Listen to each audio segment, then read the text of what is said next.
저는 글작가입니다. 저는 어릴 때부터 돈돈거리는 부모님 밑에서 자라왔어요. 그래서 그런지 저 역시 자연스럽게 돈과 관련된 문제에 민감하게 반응했고 늘 제 삶의 목표는 부자가 되는 것이었었어요. 어렸을 때부터 가난한 환경에서 자랐기 때문에 돈에 대한 갈망이 컸습니다. 하지만 현실은 녹록지 않았고 어린 나이에 감당하기엔 너무 큰 빚더미 속에서 허덕이며 하루하루를 살아갔죠. 그럴수록 글쓰기를 하면서 부자의 꿈을 키워갔습니다. 그렇게 글만 썼을 뿐인데 삶이 바뀌다라는 책이 출간되었고 그 책은 베스트셀러가 되어주었습니다. 제가 작가가 된 계기는 가난했던 시절이 있었기 때문입니다. 부자들은 절대 안 하는 습관 5가지에 대해 이야기해보려고 합니다.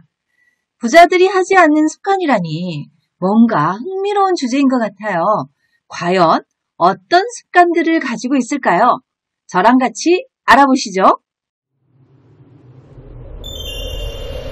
첫 번째로는 신용카드입니다. 이 부분은 제가 최근에 읽은 책에서도 강조되고 있는 내용이었어요. 카드값과 대출금 등 빚더미에 앉아있는 사람들 중 상당수가 신용카드를 무분별하게 사용한다는 점이에요. 물론 당장 현금이 없을 때 유용하긴 하지만 장기적으로 봤을 때는 큰 도움이 되지 않습니다. 특히 할부 결제는 미래의 소득을 담보로 현재의 지출을 늘리는 행위이기 때문에 지양해야 합니다. 두 번째로는요, 저축성 보험 가입입니다. 많은 사람들이 은행 적금보다는 이자율이 높은 저축성 보험 상품에 가입하곤 하는데요. 언뜻 보기엔 수익률이 높아 보이지만 장기간 납입해야 하는 특성이 있습니다. 중도 해지 시 원금 손실 위험이 크고 만기 시 환급액이 납입 금액보다 적을 확률이 높기 때문에 신중하게 선택해야 한다는 것이죠.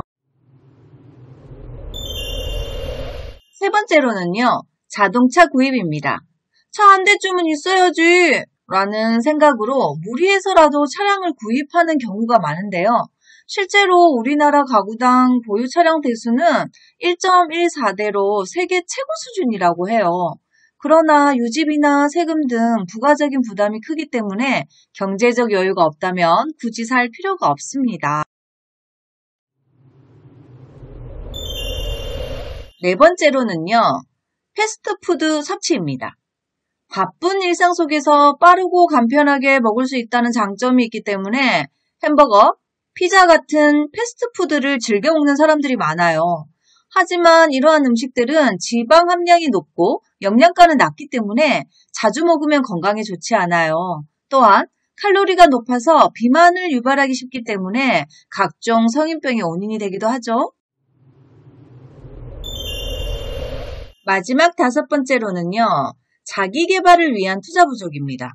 직장 생활을 하다 보면 업무 능력 향상을 위해 학원 수강을 하거나 자격증 취득을 준비하는 등 자기 개발을 하게 되는데요.